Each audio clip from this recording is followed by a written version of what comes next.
le vaenga mua o le usiusitai o whanau i mātua, vaenga na lua, o le usiusitai tai, ia ma le vaenga moni, o le taunu unga nā o le olanga nei, o le ola e whaavavau, po le malai e whaavavau. Usila o whaafonga ma lau sila, whaamanuia le tuan mai tu porkalana.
Train station. Kakong namin. Subscribe. Yung umapay ko. Kakuas ko nga. Oso ko magpasya mangin. Malay mo kung kakong train station. Kako mayroon rin pasya. Afelice po siya. Oh, sa oras. Ikaw eh. Ay. Mafamay ka kibag afalice. Mafalong. Ikaw yata. Eu quero ler para que SKIT. Vai. Ikaw yata. Ele Kau ia pingi. Ele é fefe.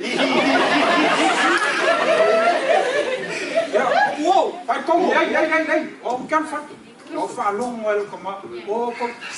Ja, wat dan? Alan, what is that? Smoke. Faalogo, die moest hier man. Ah, zie maar sky. Ton. Boes.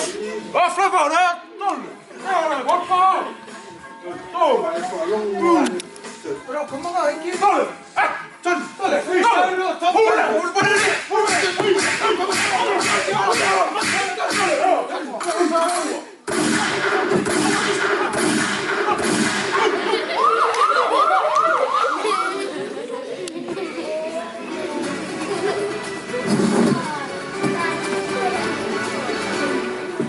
Another few lives cut short as 14 years old appear. Investigation is still ongoing. Police are saying they're looking for 2 suspects wearing all black with blue masks who fled the scene in a black SUV.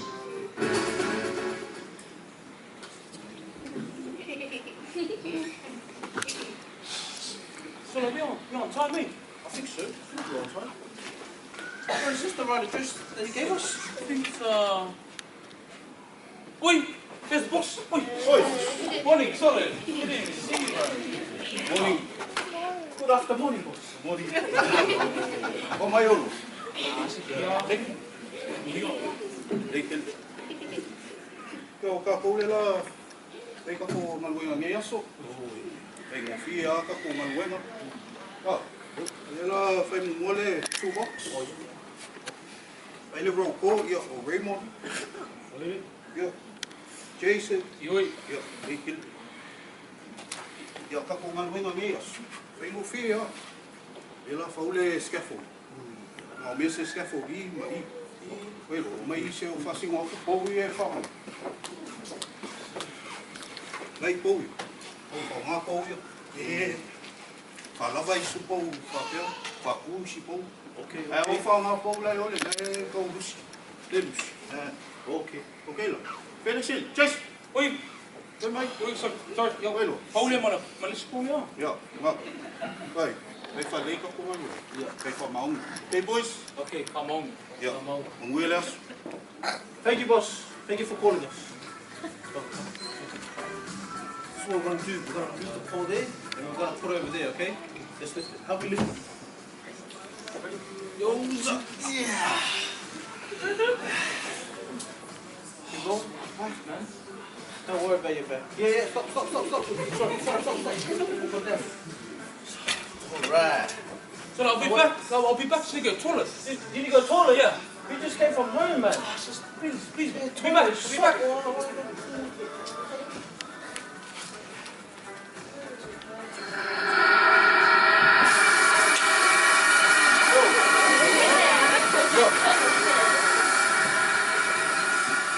Hello, oh, boss.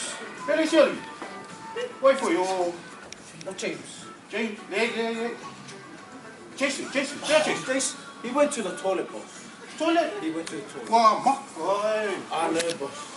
I know. Sorry, boss. My own, get there. Yo, okay, look. Baby. Jay. Oi, Jay, get off the phone. Come help me, man. Yeah. What did Dad tell us? Hurry, come on, man. See, what do you want, man? Give me a tape measure. Let's measure this right now.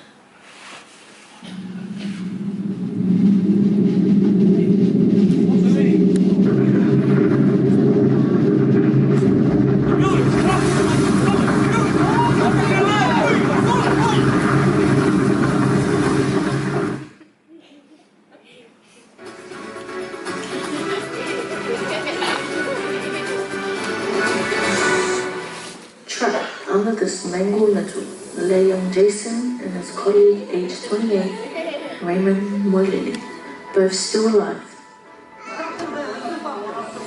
And for the next 20 minutes, both yelling out to those above.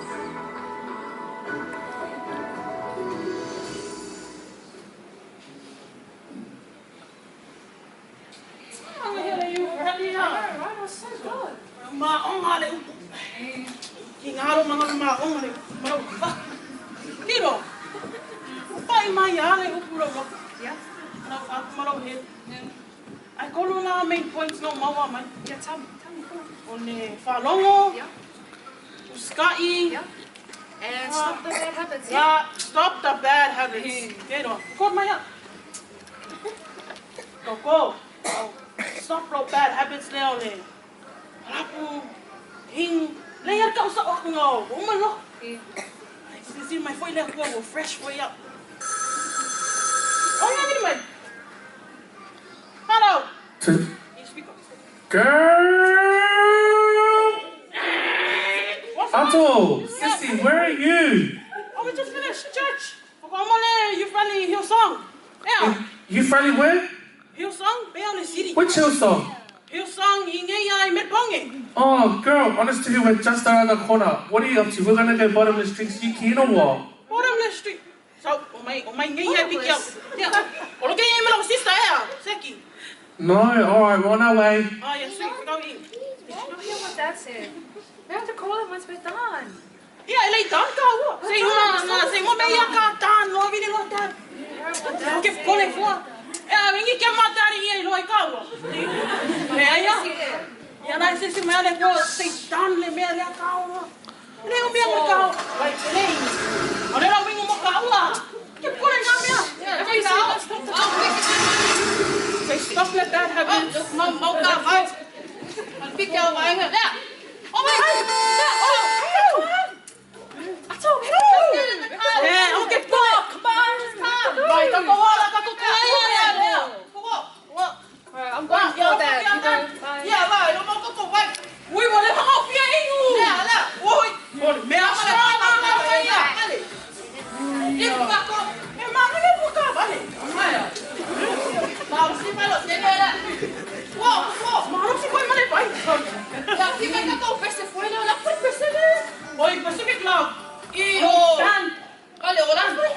change the radio.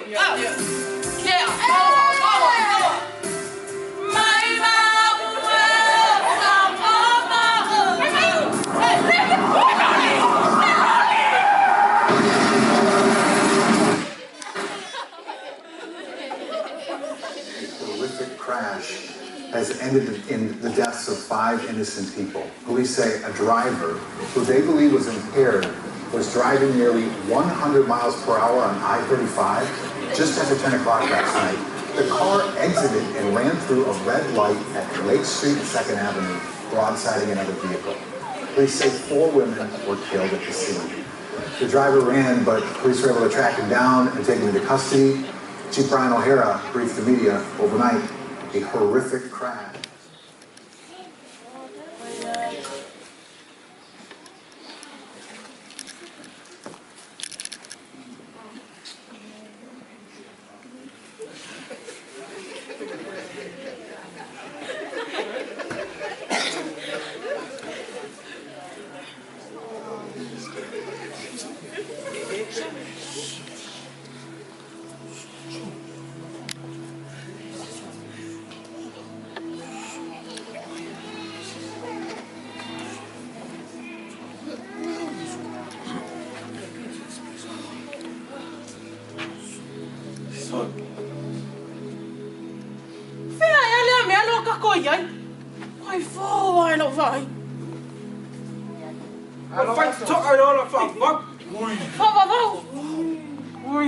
I made it. That's what. Faamole male. Boy, I don't know what's going on. Too solo. Boy, what 80 man.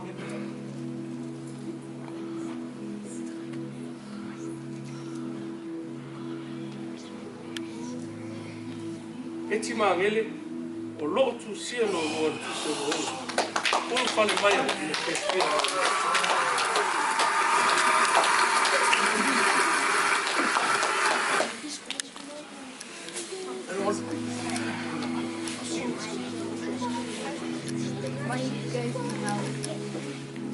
Yesu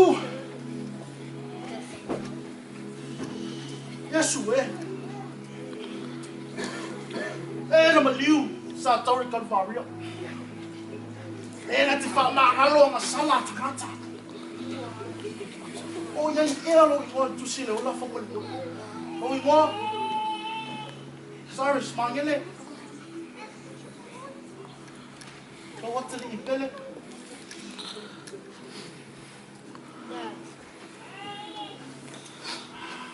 Cyrus mangele.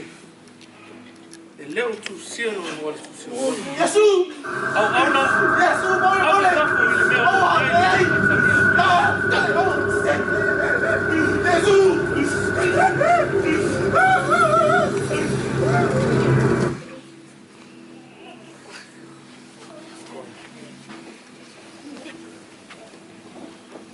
Yesu! Yesu! Pero e tu sielo ingoa. Olo ingoa o Raymond Mole.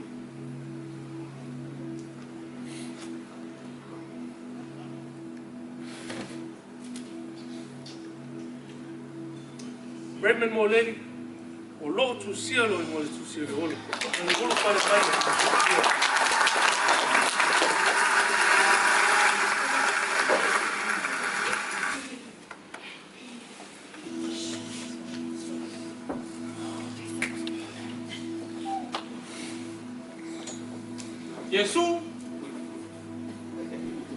Yesu we. Tu sielo ingoa o tu sielo. Lo ingoa o Chase.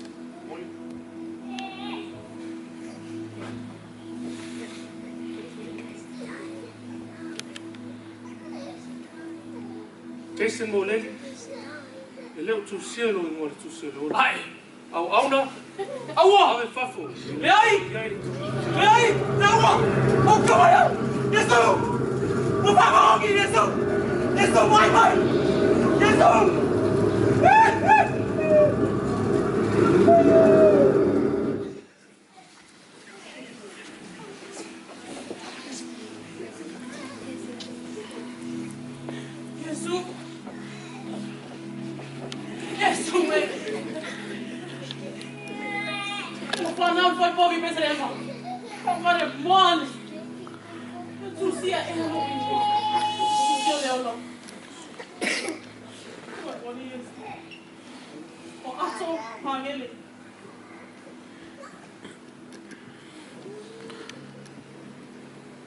Leo tu sielo, se no fa bene.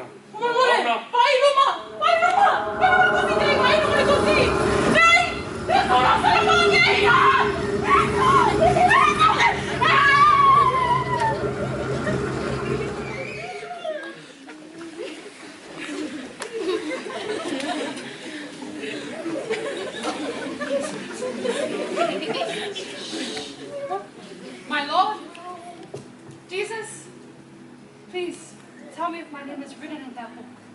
My name is Uifo.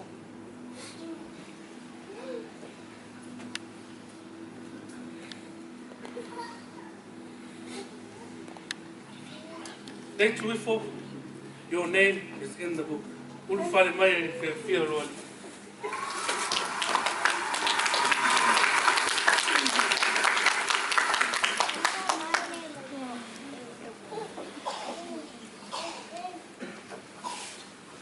Atua le nei tae. O le whai uma le nao tala sa mātou ta mapai whatinu na atu. Le whai o tiu whapea o le tau o le whalongo o le ustai. E tolu vaenga sa mātou ta mapai whatinu na atu. Vaenga mua o le tau o le whalongo whanau I mātua. Mai le wheso e ono whai mua o tau whanau ia o tau whalongo ia o tau mātua I le li. A wao le mea tonu hava lea. Vangalo na lua, o lo whaali mai ai le tāua, o lo whaalongo mau stai lo te tai. O ati ute, o whaiva, o lo enga lua I te tono ngā luana. I ata ni ai, o oi o le tangata ke wisiano, o oi o le tangata o le tua, o oi o le tangata whao leini. A le vaenga muli, o taunu unga nā o tātou sawalinga, o le ola e whao wau, o le mālai e whao wau. Nā wa e sila I le taunu unga e o e tangata e whaalongo mau stai, ma le tangata e le whaalongo ma le stai. Mai whaalinga o seo e eita linga I nā whaalongo mai hia. Ma whaine I lau whiriwhiringa ma nue le I tuai, Awa i le ise salamo i le tunga mau. E mauti noa o tu sia lo ingoa i le tusi o le ola. Lo whātalitari mai i le tātua li e Yesu Keriso o oe mau i tangata e whaalongo au stai ana fionga. Whamanuia mai le atua ni aso, swafa Yesu. Amen.